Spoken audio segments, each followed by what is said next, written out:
Hello friends, welcome to मां सरस्वती विद्यालय YouTube channel पर। आज हम पढ़ने वाले हैं राष्ट्रीय शिक्षा नीति। बहुत छोटी सी क्लास होने वाली है। ये रिवीजन क्लास रहेगी, तो इसे हम फटाफट करेंगे और इसमें क्वेश्चंस भी दिए होंगे। चलिए स्टार्ट करते हैं। ये क्लास रिटमेंस के लिए इंपॉर्टेंट होने वाली है।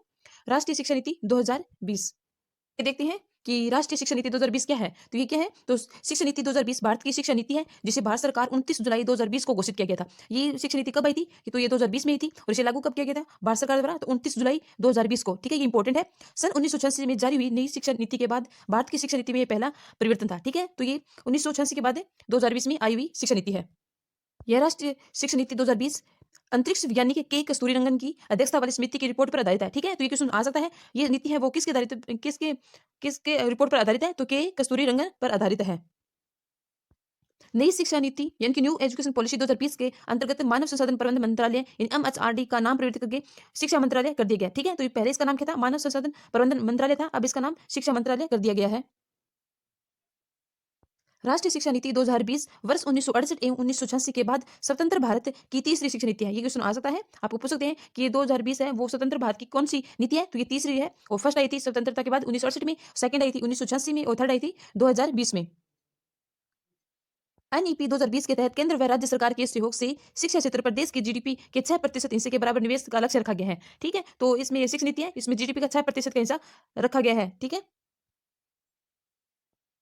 नई शिक्षा नीति में वर्तमान में सक्रिय यानी 10+2 के शैक्षिक मॉडल के स्थान पर शैक्षणिक पाठ्यक्रम को 5+3+3+4 शिक्षा प्रणाली के आधार पर विभाजित करने की बात कही गई है। ठीक है, तो पहले 10+2 के आधार पर था, लेकिन अब इसे क्या करके दिया है, ये करके दिया है 5+3+3+4 कर दिया गया है। एनईपी 2020 के अंतर्गत एमएचआरडी का नाम बदलकर शिक्षा मंत्रालय करने का मुख्य उद्देश्य क्या था, तो शिक्षा और सीखने पर पुनः ध्यान आकर्षित करना है। ठीक है, एमएचआरडी का उद्देश्य क्या था, तो शिक्षा और सीखने पर ध्यान आकर्षित करना था। अब हम देखते हैं प्रारंभिक शिक्षा के बारे में। Primary education of India NEP 2020 में कक्षा 5 तक की शिक्षा में मातृभाषा स्थानीय यानी क्षेत्रीय भाषा को अध्यापन के माध्यम के रूप में अपनाने पर बल दिया गया है। तो इसमें क्या होगा कि क्लास 5 तक हम क्या करेंगे, तो मातृभाषा स्थानीय क्षेत्रीय भाषा के रूप में हमें के माध्यम से शिक्षा देना अनिवार्य कर दिया गया है। प्रारंभिक शिक्षा का सेकंड पॉइंट है कि 3 वर्ष से 8 वर्ष की आयु के बच्चों के लिए शैक्षणिक पाठ्यक्रम को 2 समूह में विभाजित किया गया है। कितने भागों में विभाजित किया है, 2 भागों में विभाजित किया गया है। 3 वर्ष से 6 वर्ष की आयु के बच्चों के लिए प्री स्कूल यानी बाल वाटिका आंगनवाड़ी के माध्यम से मुफ्त, सुरक्षित और गुणवत्तापूर्ण प्रारंभिक बाल्यावस्था शिक्षा और देखभाल की उपलब्धता सुनिश्चित कराना था। इसमें सेकंड में इसमें है कि 6 वर्ष से 8 वर्ष तक के बच्चों को प्राथमिक विद्यालयों में कक्षा 1 तक और कक्षा 2 में शिक्षा प्रदान की जाएगी। ठीक है, तो 6 वर्ष से 8 वर्ष तक के बच्चों को सिर्फ फर्स्ट क्लास और सेकंड क्लास से शिक्षा प्रदान की जाएगी।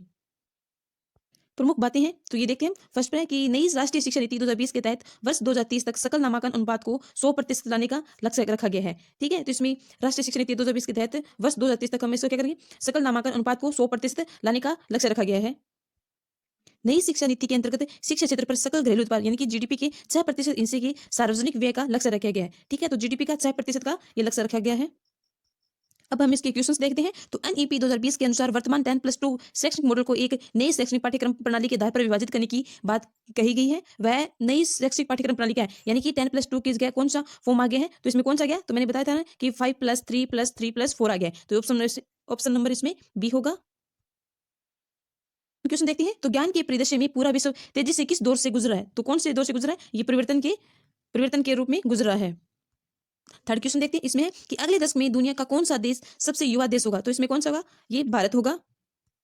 क्वेश्चन नंबर 4 देखते हैं। तो इसमें एनईपी का पूरा नाम बताइए, तो इसका एनईपी का फुल फॉर्म क्या होती है, तो नेशनल एजुकेशन पॉलिसी है इसका फुल फॉर्म। शिक्षा विकास एजेंडा के अनुसार विश्व में 2030 तक सभी के लिए किन अवसरों को बढ़ावा देने का लक्ष्य रखा गया है, तो इसमें कौन कौन से हैं, तो इसमें देखते हैं गुणवत्ता युक्त शिक्षा है, जीवन पर्यंत शिक्षा है और समावेशी शिक्षा है। तो इसमें तीनों हो जाएंगे। ठीक है, 2030 का क्या लक्ष्य रखा गया है, तो गुणवत्ता युक्त शिक्षा को, जीवन पर्यंत शिक्षा को और समावेशी शिक्षा को। राष्ट्रीय साक्षरता मिशन की शुरुआत किस वर्ष की गई थी, तो ये किस वर्ष की गई थी, ये की गई थी 1986 में। भारत में पहली राष्ट्रीय शिक्षा नीति की घोषणा किस वर्ष की गई थी, तो ये किस वर्ष थी, 1668 में की गई थी। फर्स्ट पर 1668 में, सेकंड पर कितनी हुई थी ये, के बाद 3 शिक्षा नीति आई थी। पहली थी 1968 में, सेकंड नंबर वाली 1986 में और थर्ड वाली है 2020 में न्यू पॉलिसी आई गई थी।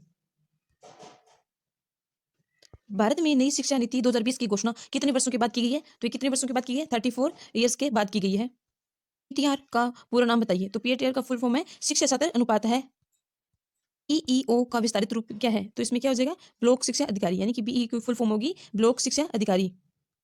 ओबीसी का फुल फॉर्म क्या है, तो ओबीसी मतलब अदर बैकवर्ड क्लासेस यानी क्लास है, तो अन्य अन्य पिछड़ा वर्ग इसकी फुल फॉर्म हो जाएगी। देश में सबसेशन 1968 में पहली शिक्षा नीति किसके द्वारा शुरू की गई थी? तो ये किसके द्वारा शुरू की गई थी? जवाहरलाल नेहरू के द्वारा, मोतीलाल नेहरू के द्वारा या इंदिरा गांधी के द्वारा या फिर इनमें से कोई नहीं। तो इसमें कौन सा सही होगा? तो इंदिरा गांधी ऑप्शन नंबर इसमें सी होगा। भारत में दूसरी राष्ट्रीय शिक्षा नीति की घोषणा किस वर्ष की गई थी? तो ये कब की गई थी? तो 1986 में की गई थी।